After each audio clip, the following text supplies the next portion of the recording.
Gjyshja ime gjithmonë më tregonte për Allah kur isha fëmijë. Një nga librat e mi më të preferuar është Na ishte një herë nga vëllezërit Grimm. E një nga prallat që unë preferoj më tepër është Repushka. Na ishte një herë një burr e një grua. Po u digjej zemra për një fëmijë.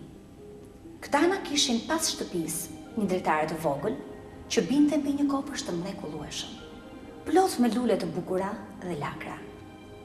Ky kopësht rrethohej prej një ledhi të lartë shumë, e kërkues guxonte të hynte brenda, sepse ishte një shtrig që i druheshin e i ruheshin e gjithë bota. Një ditë prej dritësh, gruaja po rrinte në dritare e po vështronte poshtë në kopësht. Aty na sheh një lehe mbjell me repushka aq të freskëta, sa grua si hipi një dëshirë e një nepsi madh për to. Dita më ditë nepsi i shtohej, por duke e ditur që si arrinte dot, erdhe u dobësua aq fort sa u zbe krejt e u bë për të ardhur keq. I shoqi nisi të trembej dhe e pyeti të shoqen. Ç'të mundon, grua e dashur? Mos do gjë se ndi? Ah, i përgjigjet ajo. Në mos hëngsha repushka prej atyre të kopshtit pas shtëpisë, ta dish se vdiqja.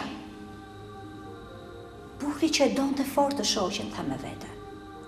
Sa të më vdes gruaja, po vete më mirë e po marr ca repushka nga ato të kopshtit, pa le të bëhet ç'të bëhet. Kështu me të rënë muzgu, një të ka përcyer murin, ai u hodh në kopshtin e shtrigës, ku shkuli shpejt e shpejt një tuf repushka dhe ja solli të shoqes. Ajo spriti por i bëri sallat edhe i përlau ato si e babzitur. Po aq i pëlqyen, sa të nesërmen i hipi një neps trefishëm e i madh. I shoqi pra duhet të zbriste sërish në kopësht që t'ja reshte. Me të rënë muzgu, burri na gjitet sërish për mbi mur. Por sa u hodh matan, e kapi data. Para ti që ndronte shtriga plak.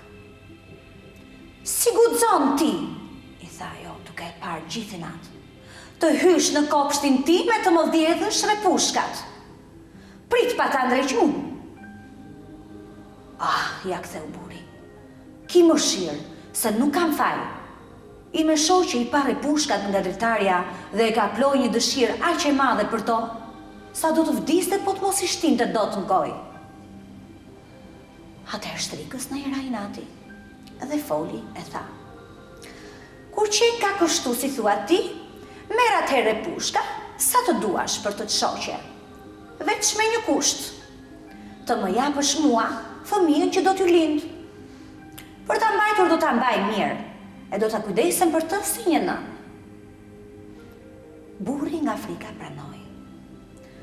Kur grua si erdhi dita, magjistrica ja beu aty. I vuri fëmijës emrin Repushk dhe mori me vete. Kjo Repushka ishte një foshnjë aq e bukur, sa s'kish shoqe mbi dhe. Kur i mbushi të 12 vjeçët, plaka na e mbylli në një kull në mes të pyllit. E kjo kulla s'kishte as shkallë e as portë. Në maj fare kishte vetëm një dritare. Kur donte të ngjitej brenda, shtriga i thëriste nga poshtë. Repushkë! Moj Repushkë! Lëshoni flokët poshtë! Repushka kishte flok aq të gjatë, aq të bukur, sa shkëlqenin si të qenë thurur në ar. Me të dëgjuar zërin e shtrigës, ajo zgjidhte gërshetin, e rrotullonte të një gremç aty te dritarja dhe lëshonte jashtë. Gërsheti varej poshtë 20 kut dhe shtriga ngjitej nëpër të. Si kaluan ca vjet, kalon aty pare një princ.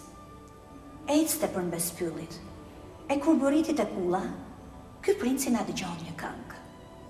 Po zëri që këndonte ishte aq i bukur, sa ai u ndal në vend e mbajti vesh. Repushka që fill vetëm, kalonte kështu kohën duke kënduar me zërin e saj të ëmbël.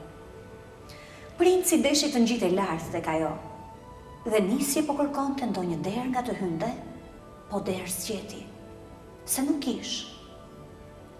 Kështu pa çpa, mori udhën e u kthye nëpër shtëpi. Po zëri kishte hyrë aq fort në zemër, sa dita më ditë i binte mes për mes pyllit e ndalej ta dëgjonte. Tek rinte kështu një ditë në një pemë të pyllit, pa shtrigën që mbërriti aty dhe i thirri. Repushkë, moj Repushkë, lëshoni flokët poshtë. Repushka i vari flokët nga dritarja dhe plaka unë gjitë lartë. Kjo prana qënë ka shkalla për të gjitur aty lartë. Tha me vete princi. Pa ta provoj një herë dhe vetë. Të nesër me mbrëma, sa nisi të errej, a i shkoj të kula dhe thiri. Repushkë, moj Repushkë, lëshomi flokët poshtë. Sa hape mbyll syt, gërsheti u var nga dritarja dhe princi u gjit lartë. Repushka u trem sa stuet, kur pak të burr aty lartë, por princi foli butë e ëmbël, nisi të rëfente sa fort i kishte hyrë në zemër zëri i saj, e si s'kishte gjetur dot qetësi, gjersa ta shihte atë vetë. Frika e Repushkës u trete shkoi. Kur princi e pyeti në pranonte ta merrte për burr. Me që ishi i ri e i pashëm, ajo tha me vete. Ky do të më doj më fort se sa plaka. Prandaj, pranoi, e zuri për dore dhe i foli, e i tha. Unë po vi me ty me gjithë qef, po nuk di si të zbres. Kur të vishe të më shohësh, sill me vete për herë, nga një cop litar më ndafshi. Unë do t'i thur e do t'i bëj shkallë, dhe kur shkalla të jetë gati, do të zbres poshtë e do të më marrësh në vithet e kalit. Kështu unë dan për t'u pjekur natë me natë, se ditën aty vinte shtriga plak. Kjo as i kishte rënë në erë kësaj pune, deri një ditë kur Repushka nisi e po i thoshte. Si është kjo punë, zonja Gotel, që ty me zi të ngre këtu lartë, kurse princi ngjitet e kunë sa hape mbyll syt. Ah, moj vajzë pa bes, plithi shtriga. Ç'po më dëgjojnë veshët? Unë kujtoja se të kam ndarë e veçuar nga bota, kurse ti më pas ke gënjyer.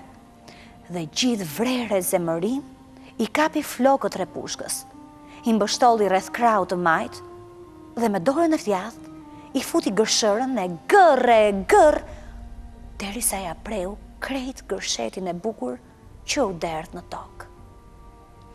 Dhe as që i erdhi keq fare për Repushkën e gratë, po e vuri në pendes, të ronte në mjarim e në varfëri. Dhe dini që bëri shtriga e keqe atë natë? E lidhi gërshetin të gremçin në dritare, dhe kur janë bëriti princi dhe thirri, Repushkë, moj Repushkë, lëshomi flokët poshtë. Ajo vari gërshetin jashtë dritares. Mirë po, kur unë gjita të lartë, princi pase nuk po e priste Repushka e ti e dashur, por se shtriga plak që janë bërtheu syt gjithi natë. Aha, i tha jo me të tallur, dashke për grua të bukurën e dheu ti, po zogu s'është më në fole, e nuk ja thot më këngës për bukuri. Atë e rëmbeu macja dhe ty ka për të t'i nxjerrë syt. S'ka më Repushk, s'kam për të ta parë më syt kur atë. Nga dhimbja e madhe, princi e humbi krejt. Kërceu nga dritarja e u hodh poshtë. Atje kishte cafera e gjëmba, që nuk e lanë të vritej, por ama e qorën aq keq, sa ja qorën syt fare. Ashtu i verbër, a ju end pyllit i mjerë, duke qarë pa pushim për gruan e dashur që kishte humbur. Si u end kështu disa vjetë, i helmuar e në varfëri të plot, bëri një ditë në humbëtirën kur ronte në mjarim, Repushka me dy binjakët që kishte lindur, djalë dhe vajzë. Ky ja dëgjoi zërin dhe ju duk si i njohur. Eci drejt dhe sa e pa, Repushka e njohu, ju hodh në qaf e shpërtheu në lot. 2 pika nga këta lot ranë shi në sytë e princit. Në qast ati ju kthye drita. Kështu, a i mori dhe qoj repushkën në mbretërinë e vetë, ku i pritën me gaz dhe hare, dhe ata rojtën së bashku, të lumtur e të gëzuar gjithmonë.